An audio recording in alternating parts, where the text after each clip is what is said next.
Well, so far so good. We've got the background, the eye, and the beak painted. So now we're going to work on them feathers. I know they're very pink, aren't they? But not shocking pink. So trying to get that pink colour just about right. Been doing a lot of testing, as you can imagine, like this, okay, to kind of work out what I need. I've come up with this colour here, which I started off with in the first place. That one there, look. It's a shocking sort of pink, isn't it? But I don't want it shocking, remember. I want to water that down. So I've got some spare watercolour paper here, look, some scrap. That's too strong. So what I do need is this to be sort of that colour there. Got me? Yeah, that sort of colour there. So I need to water that down a touch. And what you would do is offer that up to the reference photograph and decide if it's about right. Yeah, that will do for the first wash, don't you? Size 6 brush, and then wet the entire head and the neck. Being very careful not to touch the eye too much. If you do, you do. We can always touch it back in again once we've painted the feathers. So I'm not too worried if I do catch it. Remember to look to one side so you can see where the paper's wet. A bit difficult to show you on camera here, but I mean, unless I tilt it, you can then see that? See where it's wet now? So I'm not wetted down that area there yet, have I? So by tilting your paper, or putting your head to one side, you can see where you've missed. And invariably, well, I tend to misplace anyway, and I have a feeling you might do as well. Not that I know who you are, of course. You're watching me, you are. So wet it a couple of times at least, allowing the water to soak into the paper each time you wet it. Oh, and also one last thing. Try not to catch that background too much. I've just done that. Now, unfortunately, my camera didn't record when I was working on this earlier on for you, so what I'm going to do is show you how I put the basic wash on the head and the neck. That's the only part I've missed, but sometimes it's the most vital part. So let me show you what I did. Here we go. The first colour I want to go for is this one here, which is our orangey pink colour. Okay, here we go. I'm going to go down to the lower section first of all. It's quite bright down there, isn't it? I think it's probably a little bit of reflective light from whatever's underneath this bird. So put that down there first of all. I think it only goes down to about there. So I'm going to wipe that off with my finger a minute. Make sure you wipe your fingertip off as well. Then we'll add our pinky colour. It's got a bit of yellow in there as well. Drop that over the top. But do take note, you know, when you look at that photograph, you can see how it's lighter towards the top of the head, can't you? So right at the very top, down the back of the head, really pale. Allow these two colours to blend together as well. If it's too rich, you can just lightly soften it down with a damp, clean brush before it starts to dry though. I'll show you what I mean in a minute. Set it all the way down to the base. That one. Get the right one, Paul. This orangey colour just stops roughly about there, doesn't it, on there? It's quite pale there, so I want to ease off that area there. That'll do. That'll do. Clean, damp brush. Brr. Clean, damp brush. Then lightly blend this top edge into the white of the paper. Give it a wipe again. Re-dampen the paper if you need to. I'm just doing that there now. With my dirty water. I need to change it, you know, I really do. And then soften down this area here. So I'm going to take all the paint off that brush. Just using my piece of kitchen roll like that lot. And then soften this back so it's too rich. This will fade as it dries anyway. Watercolour normally does. How much it fades depends on how much pigment is within that paint.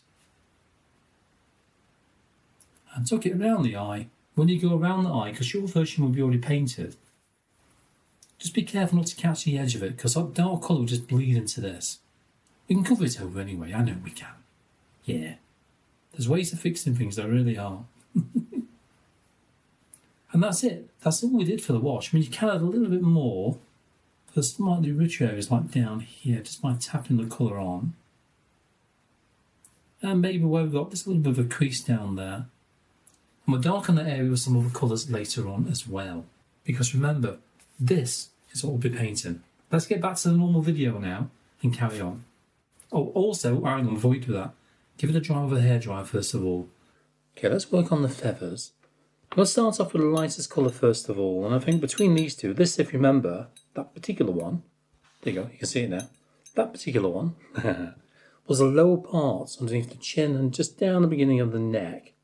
And that's what's a little bit pale, a little bit of sort of like a hint of orange in there. As I mentioned, that's most likely reflective light. So what we might need to do is add this in here first of all. Just using tiny, tiny lines, using my size 2 brush. That's all it is. Adding them in. Take some paint off. Like that. Quite pale. But then again, it is pale down there, isn't it? One thing I'm trying to do is to maintain the brightness of the colours. Because it's so easy to overdo it. I've done it many times. We've gone too dark. You overworked it a little bit too much. And you tend to see the contrasting colours to be more darker than they actually really are. We have got darker areas lower down the neck. And that makes a difference as well, because obviously that adds more contrast and tonal values towards the shape of the neck as well. So we need to do that. And also towards the back of the head. Thinking about the brush direction, or should I say the feather direction. In this case, it goes around the corner towards, say, for example, 11 o'clock, then swings around to 9 o'clock on the clock face. That's how I tend to look at things. Think of a clock. Which direction does that line go in? What time is it? Crisscrossing those lines, keeping them nice and short. Put a few reference marks in every now and then around the head and the neck. Because one thing that happens normally when you start to work on finer details, you find they get carried away. Then before you know it, you put a lot of detail on there, great, but some of it is in the wrong direction. And when it's not in the correct direction, you find that it can make the painting look very, very flat and also disjointed. So brush direction, feather direction, etc. is very important indeed. And when you're about to run out of paint, and your brush is nearly dry, then go higher up, because that will then give you the finest of marks as well. Because you notice at the top of the head, it's really light, isn't it? There's a lot of light shining on that head. Yeah, I have the same problem. So you find that you'll need fewer details in there, hence the dry brush. So remember, when you're about to load that brush, hang on, whoa that horse down. Use what's left of the paint on that brush for that lightest area. Just give a hint of detail, that's all you need to do. I'm using this colour now as a mixture of our blue-grey and our pink. We get sort of a purpley colour, but more on the side of blue. So I've just started working around here, adding this in. All I'm going to do on this is work all the way down. I've added a few down there already. Just to stop you getting bored. I know what you like. Then what we'll do is very lightly blend it again. Once we've got this layer on. Try not to overload that brush too much. And this isn't rich enough in places. I mean, further down there it needs to be slightly richer in between all these little sort of herringbone style clumps of feathers that we've got. So look carefully at the photograph and try and work out where things go. And even anything like this down here, it doesn't have to be precise, we know that. Just make it up as you go along to a certain degree. That's all I do, but don't tell anybody though. Hey, it's a secret, alright? Between you and me. I'm going to give that a quick soften, give it a dry, and then add another layer over the top in places, but only in places. I'm trying to maintain that pinkness of the feathers. Everywhere's nearly dry, not quite. All I'm doing is remix that colour again, a little bit stronger, only a fraction stronger, and reapplying it over the top of some of these areas on the neck, on this, well, slightly damp paper. I want it to both fade and blend as it dries. I can't really do that if the paper's too dry. I have to re-dampen it again. So that's all I'm doing here, looking at where it's slightly darker, these darker lines in places. But not too much. Don't forget around the eye as well. At the top of the eye we've got these little lines going across. Don't make them too neat or too even.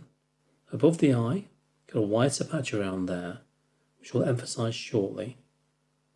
Below the eye, a few little extra lines coming down from there too. That's all I need to do really. I've just reinforced these down here. That's all I've done. Just by taking my time with it. Okay, I'm going to give this a dry now. Then what we'll do is get our white paint out again. That white paint. That's the best evil laugh I can do. Sorry about that. You try, go on. Right then, time to add the white paint on. Here we go. I've add some more in there because it dried up a little bit. And sometimes when you reactivate white paint, it goes a bit bitty. It kind of breaks up and goes too weak. And I want this to be creamy to begin with. Creamy. Okay, load that size 2 brush up like that. Give it a roll, give it a tap or two like we normally do. And then start from the top of the head and work your way down. However, it's brighter towards the top of the head, remember. All the way down the side there, all the way down. So roughly about here, then kind of lessens a little bit. Still lighter, but it's weaker, that white. The lower down you go. And to weaken that white, all you need to do is add a touch more water to it. I do have videos on working with white paint anyway. So, you can also have a look at those, can't you, as well. And when you get to the top of the head, flick out a few little lines in towards our background as well. Just to show the way that the feathers sort of flick out just a touch.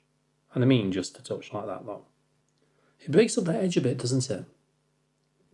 Not so much around the top of the head, otherwise it will look like it's spiky. It's not spiky really, is it? No. A bit more water in there, it's a bit too thick. If you find it's too thick, it won't spread. And if it doesn't spread very well, then you know definitely it's too thick. If it fades too much, you know it's too thin. Yeah, as simple as that. So apply your white to the top of the head first of all. You can even just paint a line initially. It doesn't have to be too neat either. You can guarantee this isn't completely flat in any way. It's not far from flat, a little bit. Probably sticks out a little bit more there, I think, and bring it down. So a few little bumps here and there, that's all we need, look. We know there's a lot of animals which are white. And yes, you can reserve the white to the paper. I know that's the traditional way of doing it. But I'm not a traditional watercolourist. You know that. This is the way that I tend to work. And I hope you like it. Do you use white paints? And if you do, which one do you use? Let me know in the comments down below. That I would certainly be interested in finding out. Remember to lessen the amount of marks that you make, the closer in towards the eye that you go. You can see that anyway in the photograph. As long as you're looking back and forth, you can work out how far you need to go and how white that white needs to be. You need to water it down a touch. And when you do, remember, when it's watered down just a little bit even, it will start to fade as it dries. It might go on quite bright, but yeah, it will fade a little bit. Which is really, really useful for painting anything like this, or even something like a white bird, a white cat, dog, anything like that will do. And of course, keep checking those line directions. You know how important that is. Very, very important. Now you can see how weak the weakest version of the white is, lot. So load that, give it a tap or 2 or 4. And then if I apply the white to the paper, you can see it going on straight away just. But it will fade, as I mentioned, as it dries. So it's handy, this little patch around there. It's not the paler there, isn't it? So I'm going to add this in there, just using small directional marks the way we've just been doing it with the other colours. Nothing different in that sense, just the colours different. Add those in, and that will fade a little bit as it dries now. And also down here, where it's slightly lighter, down this part here, isn't it? Only marginally. Very marginally. I've also noticed, before I carry on for the rest of the head, that down on the beak, got a bit of a pale line coming down. Where does it go? Around there, probably about here. Just sort of rough it out first of all. And I'm going to just paint a long line, a bit of a wiggle there, and then comes down to probably about 2/3 of the way across this section. You can see it's fading, isn't it? As it's drying, it just fades away. Great, it really is. And that's the sort of line I want on there, really. And maybe just a touch more around here with this watered down version of white. But let's put a hint of a mark in there, which it is on the photograph, isn't it? Just around there. Excellent. Yeah. Just give us some ideas what you can do with that. Okay, I'm going to carry on with the neck and work my way down it. Looking at where it's lighter and looking at where it's darker. And for those darker areas, yeah, I don't touch it, do I? Not with the white. No. Of course not. How do you fancy painting another bird using watercolours? And maybe even a little bit of white paint as well. Have a look at the video to the top right hand corner of the screen, that one up there, yeah. And I'll see you there, okay?